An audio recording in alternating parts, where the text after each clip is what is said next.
이제 우리 말씀 보겠는데요.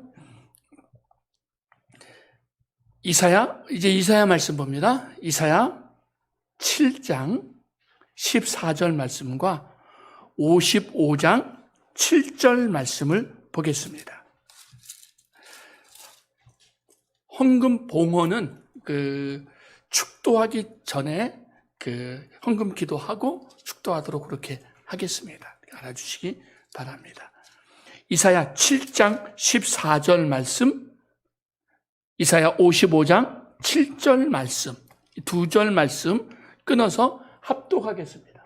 7장 14절 말씀을 먼저 봅니다. 시작, 띄워주시고 시작. 그러므로 주께서 친히 징조를 너희에게 주실 것이라. 보라, 처녀가 잉태하여 아들을 낳을 것이요 그의 이름을 임마누엘이라 하리라. 아멘. 자, 55장 7절 말씀입니다. 55장 7절 시작.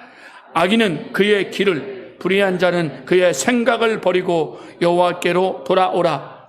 그래하면 그가 긍휼히 여기시리라.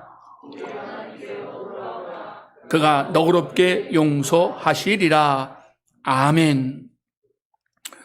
오늘도 우리를 향해서 돌아오라고 말씀하시는 주님이 이미 우리 가운데 임마누엘 하고 계시다는 이 놀라운 사실이 인정되어지고 믿어지고 고백되어지는 귀하고 복된 시간이 될 수 있기를 주님의 이름으로 축복합니다.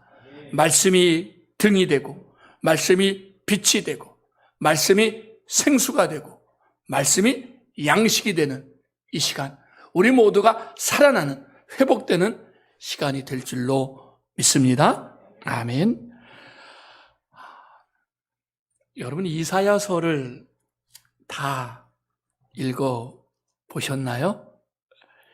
이사야서를 다 읽으시면서 어떤 마음, 어떤 생각들을 하시게 되었나요? 선지서 중에는 가장 긴 선지서로 우리에게 이제 알려져 있습니다. 우리가 금년 들어 성경 통독을 시작하면서 모세오경, 창출, 레민, 신 말씀을 보았고요. 그 다음에 역사서의 말씀들을 쭉 보아왔습니다. 여호수아서부터 에스라, 느헤미야, 에스더까지가 역사서였어요. 그리고 가장 최근에 시편의 말씀, 시가서 혹은 지혜서의 말씀들을 보았습니다. 욥기, 시편, 잠언, 전도, 지난주 아가의 말씀까지 해서 시가서, 지혜의 말씀, 지혜서의 말씀들을 보았습니다. 이제 오늘부터는 선지서의 말씀, 구약 성경의 맨 마지막 부분은 선지서 말씀으로 구성되어져 있습니다. 대선지서의 말씀과 서선지서의 말씀, 대선지서는 5권이긴 해도 실제적인 활동한 분들은 4분이죠. 이제 이사야를 필두로 해서 이사야, 예레미야, 에스겔, 다니엘. 여기서 우리가 대선지자, 그리고 대선지서라고 불러요. 그들에 의해서 기록된 말씀을. 그리고 호세아서부터로 시작되는 12권의 말씀을 소선지자와 소선지서로 구별을 하게 됩니다. 이사야 말씀은 이 선지서의 말씀의 문을 열고 대선지서의 말씀의 문을 여는 인물입니다. 아주 간략히 이사야가 어떤 인물이었냐를 보게 되면 이스라엘 백성들의 머릿속에 가장 강하게 각인된 선지자 중에 한 분이 누구겠느냐? 이사야 선지자일 걸로 봐요.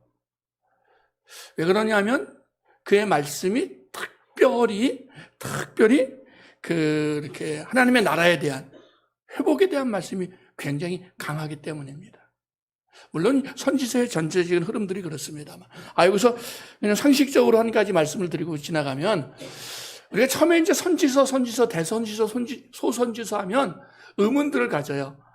대선지자는 왜 대선지자고 대선지서고, 소선지자는 왜 소선지서고 소선지자일까라는 생각이 듭니다. 그죠? 뭐 대선지자가 좀 더 유명하고 능력 있는 사람들일까?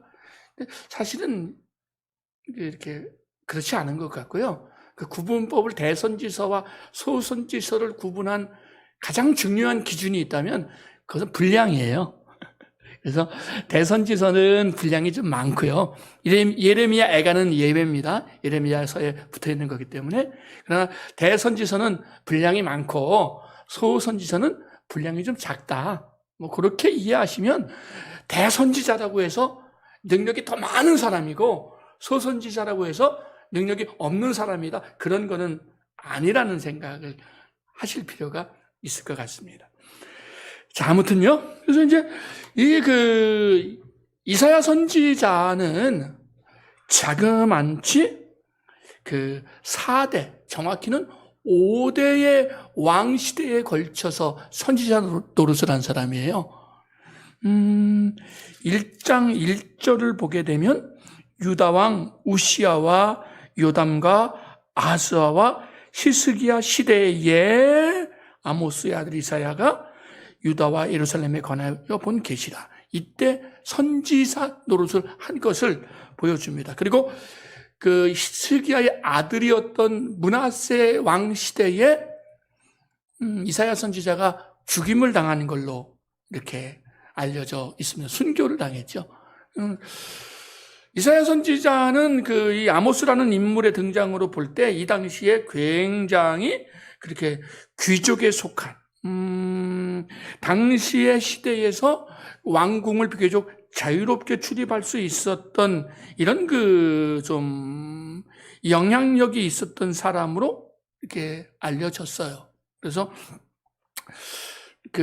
이사야서를 크게 세 부분으로 나눌 수 있는데 1장부터 35장이 아수르와 연관된 말씀이고 40장부터 66장이 바벨론과 연관된 예언의 말씀이거든요.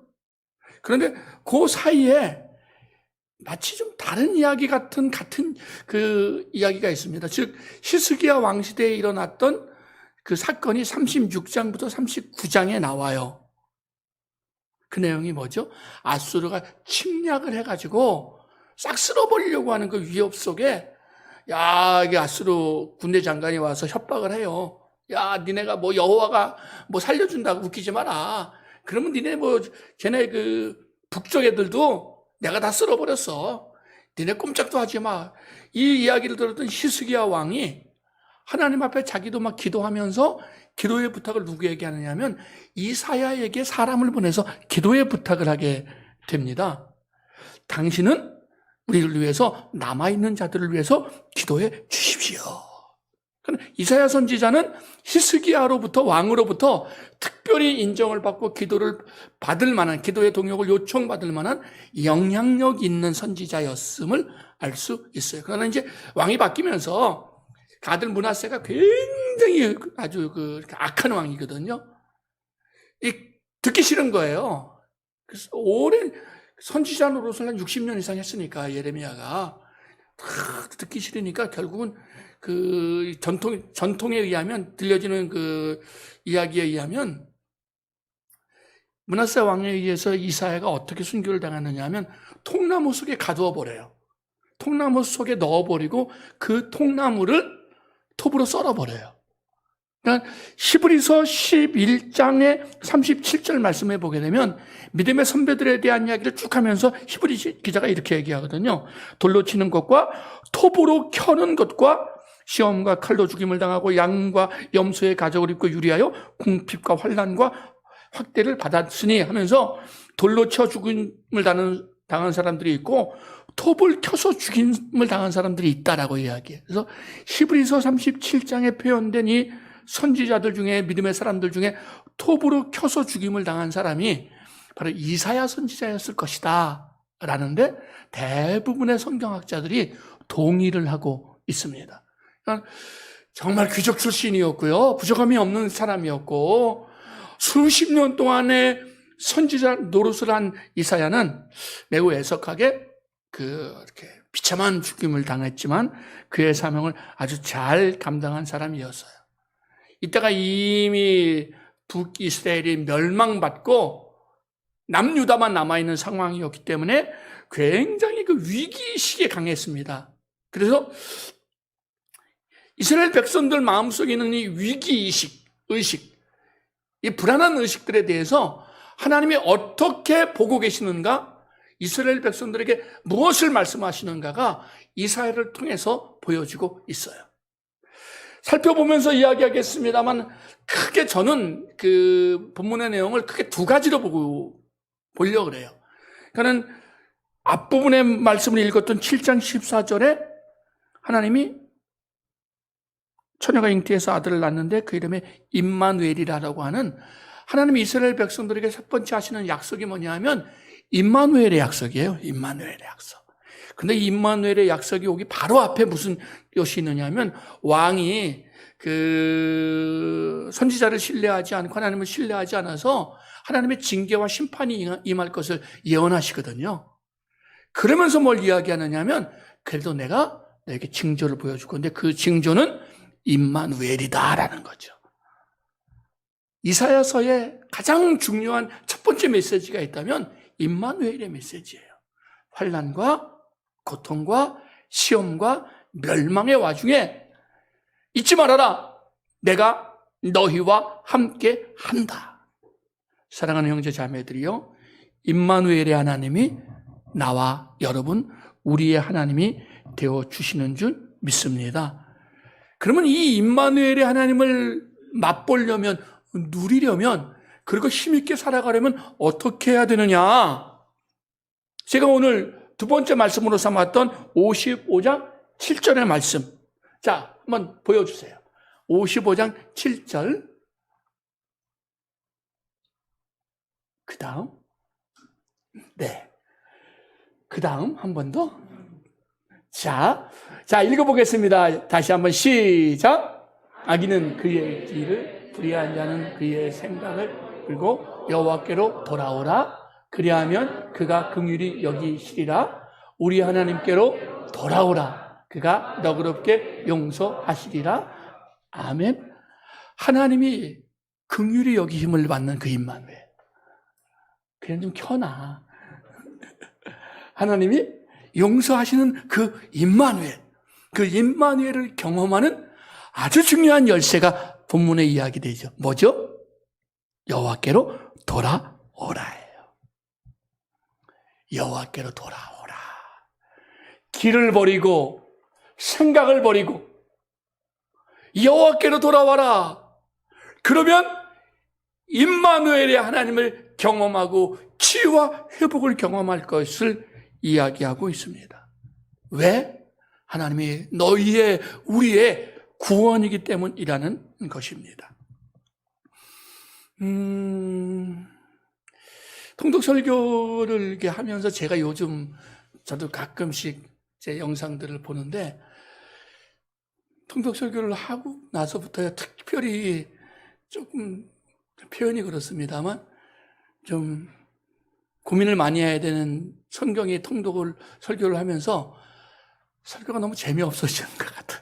거의 뭐 강의가 되는 것 같은 고민이 제게 있습니다. 그래서 여러분들이 힘드셔도 저를 이렇게 좀 주목해 주시고, 그 설교가 이 동안 지나가리라. 복음서 되면 제가 또 다시 펄펄 날 수 있습니다. 그 시가서부터 제가 좀 고전하는 게 좀 제가 느껴져요. 시가서, 이 선지서 좀 재미있게, 재미라는 표현이 좀 부정적으로 말고요. 좀 더 우리가 좀 적극적으로 하기에 조금 어려운 시기가 역시 예언과 그 선지자의 말씀들인데, 좀 저도 최선을 다하고 여러분들도 최선을 다했으면 좋겠습니다. 자, 그러면 왜 하나님은 이사야 선지자를 통해서 일단은 심판의 말씀이거든요. 일단은 이스라엘 백성들이 고통을 당한다는 말씀이에요. 일단은 이스라엘 백성들이 하나님의 징계를 경험한다는 말씀이에요. 그리고 궁극적으로 망한다는 말씀이에요. 그런데 여러분, 이 하나님의 경고의 말씀, 이 하나님의 심판의 말씀, 이 하나님의 백성들에 대한 우상숭배에 대한 악에 대한 하나님의 경고의 말씀이 어느 왕 시대에 진행되는 것을 분명히 알아야 돼요. 1장 1절에 보게 되면 유다 왕 우시야 때예요. 우시야 때. 그 6장에도 보게 되면 우시야 왕이 죽던 해예거든요. 이사야 선지자가 선지자로 부름을 받던 때가 언제냐 하면 우시야 왕 때고 우시야 왕이 죽던 해였던 것 같아요. 근데 여러분, 이스라엘의 그 유다의 여러 왕들 중에 하나님 마음에 가장 합한 왕은 다윗 왕이었습니다. 그리고 그 시대에 그 이후에 모든 왕들은 다윗의 길로 행하였더라 그러면 선한 왕이었고, 다윗의 길을 떠났더라 그러면 악한 왕이었어요. 그리고 여러 왕 중에 다윗의 길로 행했던, 그래도 가장 선한 왕 중에 몇몇 중에 하나였던 왕이 누구였느냐 하면 우시야 왕이었거든요. 기억하셔야 돼요. 외적으로 보면 예배가 회복되고, 하나님을 향한 율법의 말씀이 회복되고, 수많은 백성들이 하나님 앞에 예배함이, 신앙이 회복되는 부흥의 시기, 회복의 시기에 하나님은 하나님의 사람을 통해서 무엇을 말씀하고 계시느냐? 이스라엘 민족이 남유다에 하나님의 징계와 심판을 통한 멸망을 예언하고 계시는 거예요.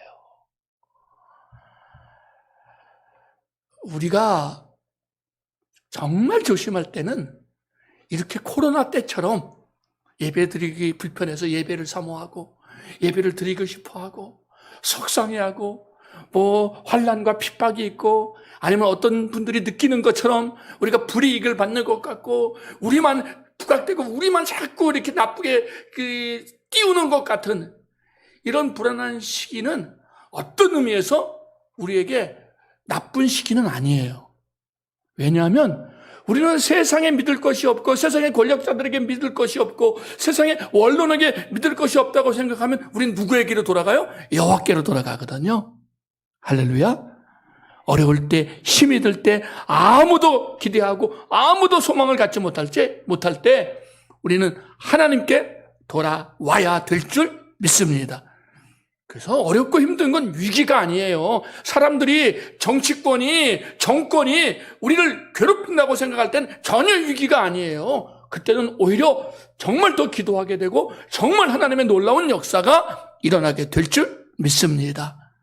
근데 신앙의 자유가 있고 믿음의 자유가 있고 여러 가지 정말 입지전적인 우리가 자랑할 만한, 우리가 내세울 만한 기독교 신앙으로, 기독교 믿음으로, 기독교인이라는 것들로 인해서 많은 유익을 얻고 당당하고 떳떳할 수 있는 그 시기에 하나님은 그 이면에 감추어진 백성들의 패역함과 우상숭배와 타락을 보고 계시는 거예요. 우리의 신앙이 섰다고 생각할 때 우리를 보고 계신 하나님의 시선을 한번 헤아려 볼 줄 아는 믿음이 우리에게 있기를 원합니다. 왜 하나님 이스라엘 백성들에게 경고와 심판의 메시지를 이사야를 통해서 날리십니까? 한마디로 말하면 그들이 하나님을 떠나서 하나님을 믿지 않고 잘못된 것들을 믿고 신뢰하고 있기 때문이다 라고 이야기해요. 하나님을 떠나서 잘못된 것들을 신뢰합니다. 하나님을 거역했다고 말합니다. 그러면 무엇들을 신뢰하고 있느냐? 무엇을 믿고 있느냐? 하나님 외에 다른 나라들, 다른 왕들을 믿기 시작했어요. 대표적인 게 애굽입니다. 이집트. 남유다가 가장 많이 의존했던 나라가 이집트였어요. 하나님이 왜 이스라엘 백성들에게 경고하시고 심판하시느냐? 너희가 나를 믿지 않고 애굽을 믿는구나.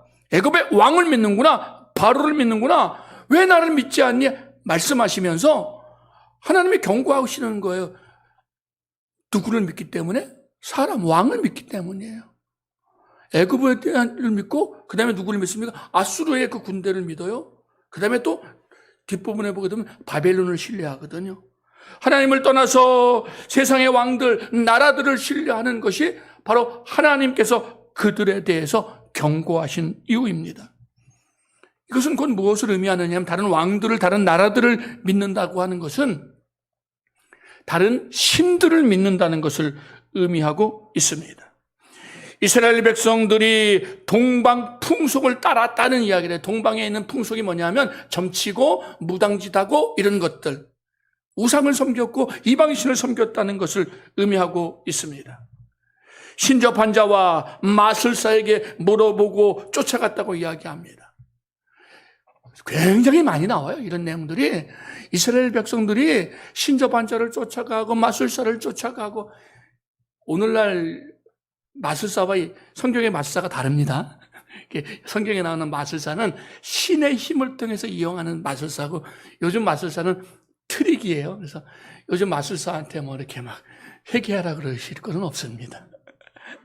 혹시, 근데 그렇게 오해하시는 분들이 예전에 이 성경 공부를 하다 보니까 있으시더라고요. 그래서 지금 우리가 이야기하고 있는 마술사는 일종의 트릭이잖아요. 그죠? 속임수를 통해서 사람들 좀 현혹시키는 거는 있지만, 이게 접신하고 연관돼서 마술하는 사람들은 제가 알기는 없어요. 그러니까, 아무튼, 그런 의미의 그 접신자들, 우상숭배자들, 그 하나님이 그들을 징계하시고 심판하시는 이유입니다. 다른 신을, 세상의 나라들, 왕들을 신뢰했고요, 믿었고요. 신들을, 다른 신들을, 우상들을 숭배했고요. 더 중요한 게 뭐였느냐 하면 자기 자신을 신뢰했다고 이야기해요. 22장 12절. 그날에 주 만군의 여호와께서 명령하사 통곡하여 애곡하여 머리털을 뜯으며 굵은 배를 띠라 하셨거늘. 13절. 너희가 기뻐하며 즐거워하며 소를 죽이고 양을 잡아 고기를 먹고 포도를 마시며 내일 죽으리니 먹고 마시지 않도다. 누구? 야, 내 배 채우면 돼. 하나님이 너네 회개해. 너네 경고해. 빨리 회개해. 굵은 배 옷 입고 빨리 돌아와. 그랬더니 야이 소 잡고 양 잡아서 내일 죽을 건데며 오늘 나를 위해서 살자. 이게 하나님이 이스라엘 백성들을 심판하시는 아주 중요한 이유가 되는 거예요. 사랑하는 형제자매들이요, 하나님의 심판이 누구에게 임하느냐 하면은, 경고가 누구에게 임하느냐 하면 하나님 외에 이 세상의 권력과 왕들, 나라들을 믿는 자들에게 임하고요, 그 다음에 우상숭배자들에게 임하고요, 자기 자신을 위해서 사는 자들에게 임해요. 이건 우리가 나를 귀히 여기지 말라는 의미가 절대로 아닙니다. 내가 하나님의 형상으로 하나님의 자녀로 굉장히 존귀한 자이면 틀림없어요. 그런데 하나님보다 나를 더 중히 여겨서 하나님의 말씀을 지키지 않고 잘못된 길로 행하는 것은 굉장히 잘못된 거예요. 그러니까 사람들이 뭐 눈에 보이는 잘못된 지도자들, 사람들을 갈라놓고 잘못된 길로 인도하는 이런 지도자들을 쫓아가는 것도 정말 조심해야 될 경고의 말씀입니다. 유다가 하나님의 심판을 받은 것은 잘못된 것들을 믿고 있었기 때문입니다. 그렇다면 누구를 믿어야 되는가? 누구를 신뢰해야 되는가요? 누구를 믿어야 됩니까? 누구를 신뢰해야 합니까? 바로 임마누엘의 하나님을 믿어야 되는 줄 믿습니다. 7장 14절. 증조를 너희에게 줄 거다. 처녀가 잉태해서 아들을 낳을 것이다. 그의 이름을 임마누엘이라 하리라. 우리가 누구를 믿어야 돼요? 여호와 하나님을 믿어야 됩니다. 우리를 떠나지 않으시고 함께 하시는. 그리고 그 하나님이 우리가 계속 하나님을 배반하고 말씀을 듣고 회개하지 않으면 어떻게 해요? 심판하시는 하나님. 그리고 결국엔 다시 우리를 구원하시고 우리를 해방시켜 주시는 그 하나님. 그 하나님만이 우리가 믿고 신뢰할 이 세상의 유일한 신인 것을 기억할 수 있기를 원합니다. 근데 더 중요한 게 뭐냐면 이사야는 여기서 끝나지 않아요. 우리가 이사야서가 가장 중요한 가치가 뭐냐면 사실은 메시아 예언, 예수 그리스도에 대한 예언을 가장 많이 품고 있는 선지서가 바로 이 이사야 선지자, 이사야서거든요. 이미 읽었습니다만 이 7장 14절 말씀도 누구에 대한 말씀입니까? 예수 그리스도에 대한 말씀이잖아요. 그 외에도 얼마나 많은 말씀들이 있나 몰라요. 자, 정말 우리가 하나님의 이사야 선지자를 통해서 주시고 있는 이 고난과 이 고통의 시기에 소망과 해결책이 뭐냐? 하나님이 우리에게 주신, 그리고 이스라엘 백성들이 이 당시에 주실 하나님의 어린 양 예수 그리스도를 소망하고 신뢰하라는 것입니다. 오실 메시아를 믿으라는 이야기입니다. 누구에게? 오직 하나님이 보내실 왕에게 소망을 두라고 이야기해요. 이사야 9장 6절 7절 말씀을 보니까 이는 한 아기가 우리에게 낳고 한 아들을 우리에게 주신 바 되었는데 그의 어깨에는 정사를 메었고 그의 이름은 기묘자라 모사라 전능하신 하나님이라 영존하시는 아버지라 평강의 왕이라 할 것이다. 그가 만군의 여호와의 열심히 이것을 이루어갈 것이다. 이게 누구죠? 예수 그리스도, 하나님의 아들이신 예수 그리스도에 대한 예언의 말씀입니다. 유다의 소망이 뭐냐? 하나님이신데 하나님이 그 소망을 뭘 통해서 이루시느냐? 주실 임마누엘을 통해서 주실 예수 그리스도 아들 예수님, 그리스도 예수가 바로 우리의 소망이라는 것입니다. 그 예수님은 우리에게 왕으로 오실 것이고요. 그 예수님은 우리에게 종으로 오실 것이고요. 그리고 우리가 정말 소망을 가지고 이 예수 그리스도를 전하고 나눌 때 예수 그리스도의 그 소망과 빛과 능력이 우리를 다시 한번 살리시고 치유하시고 회복하셔서 영원한 빛 가운데 살게 하는 놀라운 은혜를 경험하게 될 줄 믿습니다. 자, 저를 한번 보시죠. 이쯤에서 주목을 시켜야 된다는 생각을 좀 했습니다. 여러분, 우리가 소망이 어디에 있느냐? 그러니까 사람이 소망을 어디에 두고 살아가느냐가 사실은 우리의 삶의 모습, 삶의 질을 좌우해가는 것 같아요. 우리의 소망이 어디에 있습니까? 우리의 소망이 누구에게 있습니까? 우리의 소망이 무엇에 있습니까? 우리의 소망이 예수 그리스도의 십자가이기를 원합니다. 왜 그래요? 이사야 53장 말씀. 우리가 우리의 소망의 이야기를 하면서 예수님의 모습을 이야기하지 않을 수 없죠. 예수님의 모습을 이야기하면서 이사야 53장 예수님에 대한 예언의 말씀을 넘어갈 수 없어요. 자, 우리 함께 보겠습니다. 이사야 53장 말씀 한번 찾아보십시오. 이게 없습니다. 이사야 53장 다 중요합니다만 2절 말씀부터 좀 볼까요? 2절로 5절까지 보겠습니다. 이사야 53장 2절로 5절, 우리의 소망이 왜 예수님이신가? 왜 예수님만이 우리의 소망이 될 수 있는가를 이야기해 주죠. 자, 우리 작은 목소리로 저와 함께 5절까지, 2절로 5절까지 합독하겠습니다. 시작. 그는 주 앞에서 자라나기를 연한 순 같고 마른 땅에서 나온 뿌리 같아서 고운 모양도 없고 풍채도 없은즉 우리가 보기에 흠모할 만한 아름다운 것이 없도다. 그는 멸시를 받아서 사람들에게 버림받았으며 간구를 많이 겪었으며 질고를 아는 자라. 마치 사람들이 그에게서 얼굴을 가리는 것 같이 멸시를 당하였고 우리도 그를 귀히 여기지 아니하였도다. 그는 실로 우리의 질고를 지고 우리의 슬픔을 당하였거늘 우리는 생각하기를 그는 징벌을 받아 여호와께 맞으며 고난을 당한다 하였노라. 그가 찔림은 우리의 허물 때문이요 그가 상함은 우리의 죄악 때문이라. 그가 징계를 받음으로 우리는 평화를 누리고 그가 채찍에 맞음으로 우리는 나음을 받았도다. 아멘.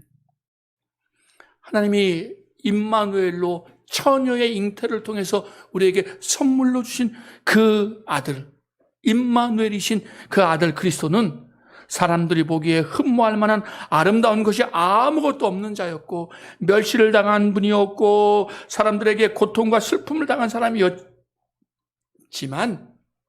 그가 찔림은 우리의 허물 때문이고 그의 상함은 우리의 죄악 때문이고 그의 징계 때문에 평화를 누리고 채찍에 맞음으로 우리가 나음을 받았습니다.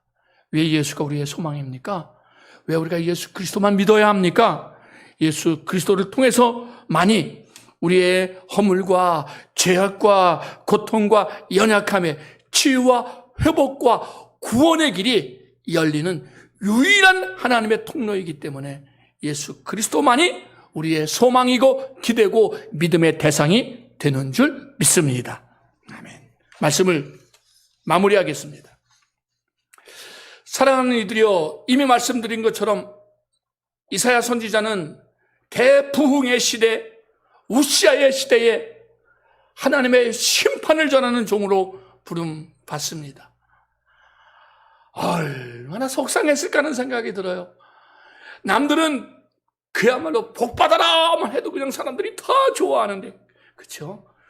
여러분, 우리가 듣기 좋은 콧노래도 한두 번이라고, 이왕이면 잘 될 거다, 이왕이면 형통할 거다, 이왕이면 축복받는다, 이왕이면 승리한다, 성공한다의 메시지를 던져도 맨날 그 소리만 하면 사람들이 별로 시덥지 않게 생각할 텐데, 이사야는 부름을 받으면서 하나님의 징계에 대한, 하나님의 심판에 대한, 언제? 대부흥의 시대예요. 누가 봐도 예배가 살아있고, 누가 봐도 성전이, 누가 봐도 영광이, 누가 봐도 하나님의 나라가 든든한 그 시대에 우시아는 하나님의 아픈 사랑, 아픈 마음을 전하는 선지자로 부름을 받았습니다. 만사를 삐딱하게 보자는 이야기가 아니에요. 만사를 부정적으로 보는 게 그리스도인이다 라는 이야기를 해서는 안 됩니다.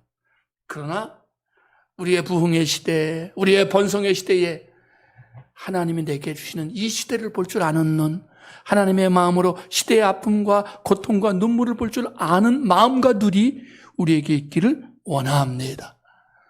그리고 우리가 진정한 부흥을 사모한다면, 진정한 부흥을 갈망한다면, 기독교인이 국회의원을 몇 명 낼 것인가에 관심 갖지 말고, 기독교인이 얼마나 멋진 예배당으로 주변에 우뚝 설 것인가를 관심 갖지 말고, 진정한 우리의 신뢰의 유일한 대상, 믿음의 대상은, 하나님의 부흥은 그 아들 예수 그리스도만을 통해서 오는 것을 고백하는 신앙이 회복되어지기를 원합니다.